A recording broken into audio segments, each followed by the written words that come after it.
Hello everyone. तो आज के इस वीडियो लेक्चर में स्टूडेंट्स हम डिस्कस करने वाले हैं methods to calculate order of reaction, जो कि काफ़ी इंपॉर्टेंट टॉपिक है। तो यहाँ पर आपके पास 4 मेथड्स हैं to calculate the order of reaction.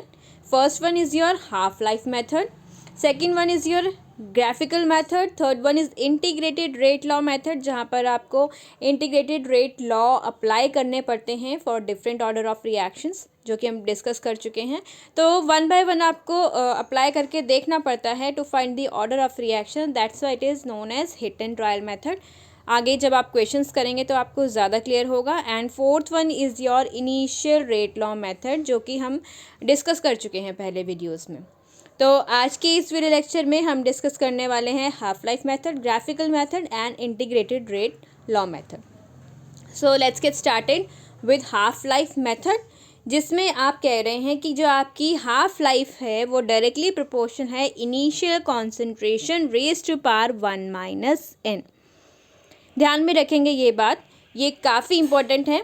तो according to the data given in your question, तो आप उसे एनालाइज करेंगे। आपको हाफ लाइफ और इनिशियल कॉन्सेंट्रेशन के बेसिस पर डेटा गिवन होगा and you have to find out the order of reaction.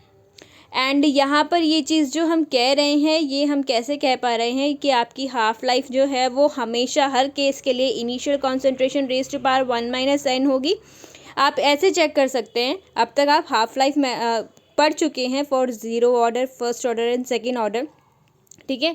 तो जब आप यहाँ पर इस फॉर्मूला में A not raised to power 1 minus 0 put करेंगे for the zero order reaction, तो आपकी हाफ लाइफ जो है वो डायरेक्टली प्रोपोर्शनल निकल कर आ जाएगी आपकी initial concentration raised to power 1, जो कि आप फॉर्मूला में भी पढ़ते हैं। यहाँ पर चेक करेंगे, half life is equals to A not divided by 2k। तो आप यहाँ पर देख रहे हैं कि आपकी जो हाफ लाइफ है वो डायरेक्टली प्रोपोर्शन है इनिशियल कॉन्सेंट्रेशन के for zero order reaction. First order reaction अगर आप चेक करते हैं तो यहाँ पर आप क्या करेंगे, n की जगह 1 पुट करेंगे, तो 1 माइनस 1 0 हो जाएगा, that is a raise to power 0 हो जाएगा यहाँ पर for the first order reaction. And anything raise to power 0 is equals to 1। तो यहाँ पर आपकी हाफ लाइफ जो है वो इनिशियल कॉन्सेंट्रेशन पे डिपेंड नहीं कर रही for the first order reaction. And ये चीज़ आप पढ़ते हैं कि आपकी फर्स्ट ऑर्डर रिएक्शन के लिए हाफ लाइफ जो है वो किसके इक्वल होती है, 0.693 डिवाइडेड बाय k, ठीक है। यहाँ पर इनिशियल कॉन्सेंट्रेशन पर डिपेंड नहीं करता हाफ लाइफ। सेकेंड ऑर्डर के लिए सिमिलरली आप ऐसे पुट करेंगे, 1 माइनस 2 यहाँ पर रख देंगे, तो -1 दैट इज़ डिनोमिनेटर में आपकी इनिशियल कॉन्सेंट्रेशन वाली टर्म आएगी। तो ये चीज़ आप फॉर्मूला में देखेंगे, हाफ लाइफ आपकी 1 divided by k into initial concentration होती है फॉर ज़ीरो ऑर्डर रिएक्शन। तो ये बात आप माइंड में बिठा लेंगे विदाउट एनी शक कि आपकी जो हाफ लाइफ है वो initial concentration raised to power 1 होती है हर केस के लिए। तो आपको डेटा कुछ इस तरीके से गिवन होगा, 2 हाफ लाइफ्स आपको गिवन होगी, ठीक है। फॉर एग्जांपल आपकी जब इनिशियल कॉन्सेंट्रेशन A1 थी तो आपकी हाफ लाइफ जो T1 के इक्वल थी। एंड जब इनिशियल कॉन्सेंट्रेशन आपको कुछ A2 गिवन होगी, जो भी क्वेश्चन में गिवन होगी, तो आपकी हाफ लाइफ कुछ गिवन होगी आपको। सो इससे यहाँ पर T2 है, तो T1 divided by T2 is equals to A1 divided by A2, दोनों की power raised to power 1 minus n आ जाएगी, ठीक है। तो इस तरीके से आप क्वेश्चन में सॉल्व करेंगे, आपको डेटा गिवन होगा। When you will do the questions you will get more clear into it, ठीक है। तो let's discuss the questions. Question है आपके पास, the half life of the decomposition of a compound is 20 minute. When the initial concentration of a compound is doubled, half life reduces to 10 minutes। अब देखिए यहाँ पर दो हाफ लाइफ्स गिवन है, 20 minutes पर, ठीक है, एंड 10 मिनट्स की, ठीक है। एंड इनिशियल कॉन्सेंट्रेशन की बात हो रही है, तो आपको वही फॉर्मूला अप्लाई करना है, ठीक है, जो अभी बताया, find the order of reaction. तो आप क्या करेंगे, डेटा कुछ इस तरीके से सेट कर लेंगे पहले साइड में कि आपको टी हाफ 20 मिनट्स और 10 मिनट्स गिवन है। इनिशियल कॉन्सेंट्रेशन उसने बोली है, जो भी आपने इनिशियल कॉन्सेंट्रेशन ले रहे हैं आप, क्वेश्चन में नहीं गिवन, फॉर एग्जांपल आप x ले रहे हैं, तो जब आप उसे डबल कर रहे हैं, 2x कर रहे हैं, तो आपकी हाफ लाइफ जो है वो 10 मिनट्स पर रिड्यूस हो जा रही है। तो इस तरीके से आप डेटा को सबसे पहले लिख लेंगे साइड में। Then you will apply the formula T1 divided by T2 is equals to A1 divided by A2 raised to power 1 minus n, ठीक है, डेटा पुट करेंगे 20 divided by 10 is equals to x divided by 2x raise to power 1 minus n। इसे solve कर लेंगे, x से x यहाँ पर cut हो जाएगा, 1/2 दैट इज़ 2 की पावर -1, ठीक है, raise to power 1 minus n। तो ये आपका -1 इंटू, इसको सॉल्व कर लेंगे आप मैथमेटिकली, तो आपके पास ये क्या हो जाएगा, रिवर्स हो जाएगा, n-1 हो जाएगी यहाँ पर पावर, ठीक है। तो आपकी राइट हैंड साइड पे आपको मिल गया 2 raise to power n-1, left side पर 2 था, तो बेस सेम हो गया आपका, 2 से 2 cancel out, n-1 is equals to 1 that is n की पावर, एंड आपके पास 2 निकल कर आ रहा है। दैट इज़ जो क्वेश्चन में आपको रिएक्शन गिवन थी वो सेकेंड ऑर्डर रिएक्शन की बात हो रही थी। तो सिंपल सी चीज़ें हैं, आपने इजीली एनालाइज कर लिया। देखिए यहाँ पर फिर से देख लेते हैं इस क्वेश्चन को कि आपकी हाफ लाइफ जो है गिवन है 20 मिनट्स, ठीक है, for the decomposition of a compound. Compound नहीं पता आपको, ठीक है। इनिशियल कॉन्सेंट्रेशन वो कह रहा है डबल हो जाती है, इनिशियल कॉन्सेंट्रेशन आपकी डबल हो जाती है जब आपकी हाफ लाइफ टाइम 10 मिनट्स पर रिड्यूस होती है, ठीक है। आपने अप्लाई किया, मैथमेटिकली सॉल्व किया, जो कि काफ़ी इजी है, एंड सेकेंड ऑर्डर रिएक्शन आपके पास निकल कर आ गई आंसर। एक और क्वेश्चन देख लेते हैं यहाँ पर। For a reaction when we raise the initial concentration of the reactant, जो कि इनिशियल कॉन्सेंट्रेशन आपको नहीं गिवन, आप लेट करके चलेंगे, ठीक है। For a reaction when we raise the initial concentration of the reactant 2 times, ठीक है, 2 टाइम्स आप इंक्रीज करते हैं तो हाफ लाइफ टाइम जो है आपकी वो 4 टाइम्स हो जाती है, ठीक है। कैलकुलेट दी ऑर्डर, तो आप देखेंगे डेटा आपको हाफ लाइफ टाइम और इनिशियल कॉन्सेंट्रेशन से रिलेटेड बात हो रही है, 2 केसेस बन रहे हैं, तो डेटा को साइड में लिख लेंगे। लेट इनिशियल कॉन्सेंट्रेशन आपकी x थी, तो हाफ लाइफ टाइम t था। जब हमने इनिशियल कॉन्सेंट्रेशन को 2 टाइम्स किया, 2x किया, तो आपकी जो हाफ लाइफ टाइम है वो 4 टाइम्स हो गई इनिशियल के, ठीक है, तो 40 हो गई। तो फॉर्मूला में आप पुट कर देंगे T1 divided by T2 that is T1 आपके पास T था एंड T2 आपके पास 4T था, is equals to x divided by 2x raise to power 1 minus n। x से x यहाँ कट हो जाएगा, 1/2 हो जाएगा आपका राइट हैंड साइड पे, एंड लेफ्ट हैंड साइड पे 1/4 है। आपको एक्चुअली क्या करना होता है, यहाँ पर बेस को सेम करना होता है, तो 4 जो है 2 का मल्टीपल है, आप इजीली आप मैथमेटिकली इसे सॉल्व कर सकते हैं, ठीक है जी।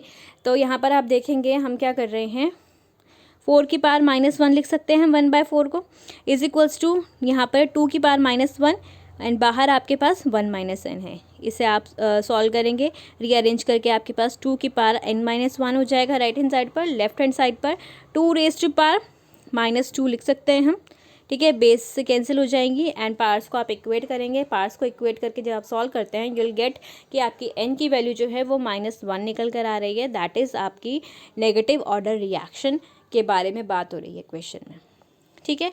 काफ़ी इजी है, नो नीड टू वरी। तो चलिए हाफ लाइफ टाइम से रिलेटेड आप इस तरीके से ऑर्डर फाइंड आउट कर सकते हैं क्वेश्चंस में।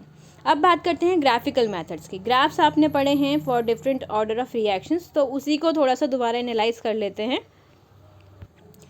ज़ीरो ऑर्डर रिएक्शन के लिए आपने ग्राफ पढ़ा था कॉन्सेंट्रेशन वर्सेस टाइम का, ठीक है, एंड कॉन्सेंट्रेशन वर्सेस टाइम के साथ जब आपको स्लोप मिलता है, नेगेटिव स्लोप मिलता है, straight line with the negative slope, तो आप समझ जाएंगे कि आपकी जो ग्राफ गिवन है वो ज़ीरो ऑर्डर रिएक्शन से रिलेटेड गिवन है। फर्स्ट ऑर्डर रिएक्शन में आप ग्राफ पढ़ते हैं log of concentration versus time का। तो log of concentration versus time जब आप पढ़ते हैं तो आपको स्ट्रेट लाइन मिलती है विद नेगेटिव स्लोप। इस तरीके का ग्राफ जब भी आपको दिखेगा तो आपको समझ जाना है कि आपकी फर्स्ट ऑर्डर रिएक्शन से रिलेटेड बात हो रही है। क्लियर हो गई जी। फिर बात आती है सेकंड ऑर्डर रिएक्शन की। सेकंड ऑर्डर रिएक्शंस में हमने आगे डिटेल में बात नहीं करी है क्योंकि सिलेबस में ज़्यादा इंक्लूडेड नहीं है, पर फिर भी आपके आइडिया के लिए यहाँ पर हम सेकंड ऑर्डर रिएक्शन के लिए ग्राफ पढ़ते हैं 1 बाय कॉन्सेंट्रेशन वर्सेस टाइम का, ठीक है। 1 बाय कॉन्सेंट्रेशन वर्सेस टाइम के साथ जब आपको straight line with a positive slope मिलता है विद एन इंटरसेप्ट, तो आप समझ जाएंगे कि सेकेंड ऑर्डर रिएक्शन की बात हो रही है।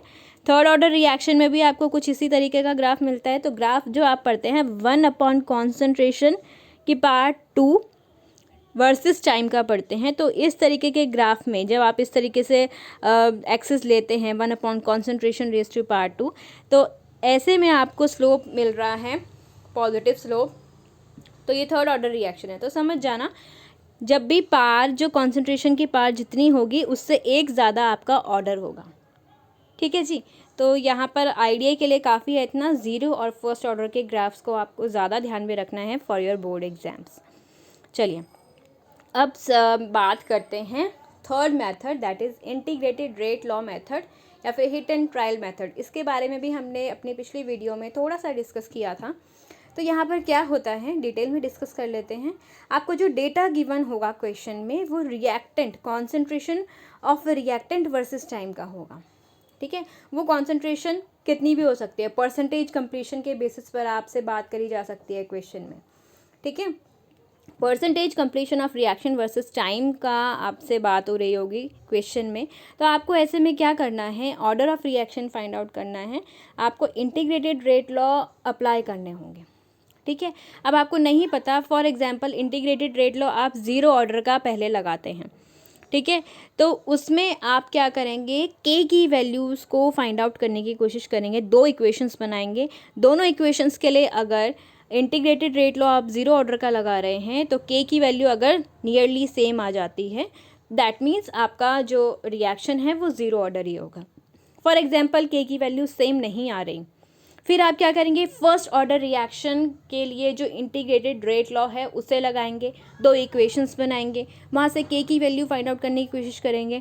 के की वैल्यूज़ अगर नियरली सेम आती हैं तो आपका जो रिएक्शन है वो फर्स्ट ऑर्डर रिएक्शन हो जाएगा। ठीक है, क्वेश्चन करेंगे आपको ज़्यादा क्लियर होगा। इतनी बात ध्यान में रखेंगे कि ये लॉ, ये जो मेथड है ये आपको कब अप्लाई करना है, ये क्लियर रखेंगे कि जब आपको concentration of reactant versus time का डेटा गिवन होगा क्वेश्चन में, परसेंटेज कंप्लीशन ऑफ रिएक्शन की बात हो रही होगी। So let's see the question. देखिए यहाँ पर आपको क्वेश्चन में कॉन्सेंट्रेशन ऑफ रिएक्टेंट और टाइम का डेटा गिवन है, different concentration 50, 30, 18 and time 0, 10 and 20 minutes. ठीक है, मिनट से सेकंड जो भी है यहाँ पर गिवन। तो यहाँ पर इस तरह के डेटा गिवन है, क्लियर होना जाना चाहिए माइंड में कि आपका order of reaction find out करना है तो इंटीग्रेटेड रेट लॉ आप लगाने वाले हैं। फॉर एग्जांपल आपने यहाँ पर फर्स्ट ऑर्डर रिएक्शन के लिए इंटीग्रेटेड रेट लॉ लगाया, जो कि होता है T is equals to 2.303 divided by K log base 10 initial concentration divided by remaining concentration of the reactant. तो आपको क्या करना है, के की वैल्यू फाइंड आउट करनी है। तो आप के को अपनी लेफ्ट हैंड साइड पे ले जाके इस तरीके से रीअरेंज करेंगे रेट लॉ को। ठीक है, अब दो केसेस बनाएंगे आप, कॉन्सेंट्रेशंस लेनी है आपको। ठीक है, दो इक्वेशंस बनानी है। तो अब आप क्या कर रहे हैं कि इनिशियल कॉन्सेंट्रेशन फॉर एग्जांपल पहले आप 50 ले रहे हैं एंड फाइनल आप 30 ले रहे हैं। कोई भी कॉन्सेंट्रेशन उठा लीजिए यहाँ पर। फॉर एग्जांपल आपने पहले केस के लिए क्या किया, इनिशियल कॉन्सेंट्रेशन 50 ले ली, फाइनल 30 ले ली। तो टाइम आपका क्या है इतने पर 10 मिनट्स। ठीक है, अब ये डेटा आप पुट करेंगे इस लॉ में। ठीक है, तो K1 आप नाम दे देंगे इसको, इज इक्वल्स टू 2.303, टाइम आपका 10 मिनट्स था, लॉग बेस 10, 50 डिवाइडेड बाय 30। इसे सॉल्व कर लेंगे। ठीक है, थोड़ा सॉल्व कर लेंगे, ज़्यादा डिटेल में आपको लॉग वॉक करके सॉल्व करने की ज़रूरत नहीं है, आपको थोड़ा सा सॉल्व करके ही आइडिया लग जाएगा। ठीक है, सेकेंड केस बनाएंगे जहाँ से आपको K2 एक और K की वैल्यू फाइंड आउट करनी है। तो कोई भी कॉन्सेंट्रेशंस उठा लीजिए। फॉर एग्जांपल अब आप क्या कर रहे हैं कि इनिशियल कॉन्सेंट्रेशन आप 30 ले लीजिए एंड फाइनल कॉन्सेंट्रेशन 18 ले लीजिए। तो ऐसे पर आपका जो टाइम है वो कितना है, 20 मिनट्स है। तो लेट्स सी, आप ये वैल्यूज़ पुट करेंगे, initial concentration 50, final 18 and time is 20 minutes. तो लॉ में पुट करेंगे K2 is equals to 2.303 divided by 20, T की जगह लॉग बेस 10, 50 डिवाइडेड बाय 18। इसे डिवाइड करके सॉल्व करेंगे, 25 डिवाइडेड बाय 9, दैट इज़ आप क्या लिख सकते हैं इसे, 5 और 3 रेज टू पावर 2, 5 5 ज़ा 25, 3 3 ज़ा 9। तो इस तरीके से आप लिख रहे हैं इसे। And log base 10, 5 divided by 3 raise to power 2, इसे आप कैसे लिख सकते हैं, पार जो है आपकी लॉग के आगे आ जाती है, ये आपको चीज़ें अब तक पता होनी चाहिए। तो 2.303 divided bye 22 of log base 10, 5 divided by 3, 2 10 ज़ा 20 आपने कट कर दिए यहाँ पर, दैट इज़ आपके पास निकल कर आ रहा है 2.303 डिवाइडेड बाय 10 लॉग बेस 10, 5/3। तो आप देख रहे हैं K1 और K2 की वैल्यू दोनों इक्वेशंस में क्या हो रही है, सेम हो रही है, दैट इज़ अगर ऐसा हो रहा है तो आपने फर्स्ट ऑर्डर रिएक्शन के लिए इंटीग्रेटेड रेट लॉ लगाया था, दैट मीन्स ये आपका फर्स्ट ऑर्डर रिएक्शन के बारे में ही बात हो रही है। तो order of reaction will be first order. ठीक है जी, क्लियर हो गई बात। This is hit and trial method. ठीक है, आप अगर फर्स्ट ऑर्डर रिएक्शन में अगर K1 does not equals to K2 निकल कर आ जाता फॉर एग्जांपल, तब आप ज़ीरो ऑर्डर रिएक्शन का जो इंटीग्रेटेड रेट लॉ है उससे अप्लाई करते एंड उसके लिए K1 K2 फाइंड आउट करते। क्लियर हो रही है बात। एंड अगर वो सेम आ जाते तो आपका ज़ीरो ऑर्डर रिएक्शन हो जाता। Let's discuss one more question. For a reaction the time required for 20% completion is 40 minutes and 40% completion is 80 minutes. Find the order of reaction and rate constant K. ठीक है, questions जो है इस chapter के काफ़ी important है। ठीक है, फर्स्ट ऑर्डर आपका जो फॉर एग्जांपल आपको क्वेश्चन में है कि ऑर्डर फाइंड आउट करना है। डेटा एनालाइज कीजिए सबसे पहले, टाइम वर्सेस आपको क्या गिवन है, कॉन्सेंट्रेशन ऑफ द रिएक्टेंट, कोई भी कॉन्सेंट्रेशन। ठीक है, यहाँ पर कोई इनिशियल कॉन्सेंट्रेशन की बात नहीं हो रही है। तो ऐसे में आप इंटीग्रेटेड रेट लॉ लगाएंगे, दो केसेस बनेंगे आपके पास।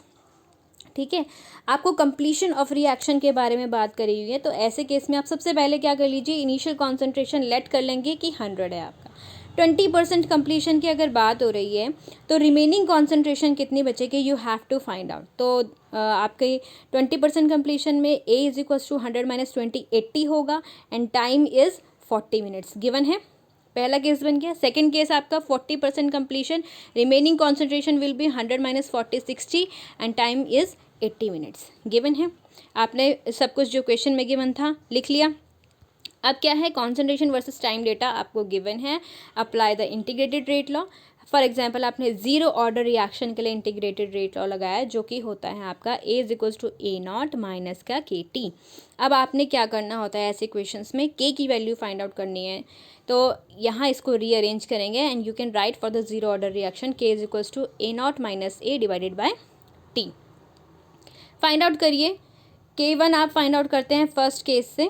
ठीक है, जिसमें क्या है, इनिशियल कॉन्सेंट्रेशन 100 है एंड फाइनल कॉन्सेंट्रेशन आपकी कितनी है, 80 है। तो 100 माइनस 80 डिवाइडेड बाय 40। ठीक है, टाइम इज़ 40 मिनट्स 40। इसे सॉल्व करेंगे, you are getting K1 is equals to 0.5। Second case के लिए आप फाइंड आउट करेंगे, you will write K2 is equals to initial concentration 100, final concentration आपकी कितनी है, 60 है। सेकेंड केस में 60 divided by time is 80। Solve करेंगे इसे, you will get K2 is equals to 0.5, that is K1 is equals to K2 आपका 0.5 आ रहा है for the zero order reaction. ठीक है, for integrated rate law of zero order reaction, that is आप कह सकते हैं कि the reaction is of zero order reaction and K की वैल्यू आप क्या लिखेंगे, K की वैल्यू निकल कर आ रही है 0.5। साथ में यूनिट्स लिखनी है, यूनिट्स आपने पढ़ी हुई हैं for the zero order reaction क्या होता है, मोल पर लीटर पर मिनट। यहाँ पर मिनट्स में टाइम गिवन है तो मोल पर लीटर पर मिनट आगे मेंशन कर देंगे यूनिट को। तो इस तरीके से आपको क्वेश्चंस करने हैं, काफ़ी इजी है, कुछ भी यहाँ पर कंफ्यूजिंग नहीं है। आपको बस एनालाइज करना है क्वेश्चन में कि डेटा किस तरीके का गिवन है। मैं शुरू से यही बोलती आ रही हूँ। So keep doing more practice of such questions, you can easily get full marks in these type of questions. So keep doing your practice and all the best students.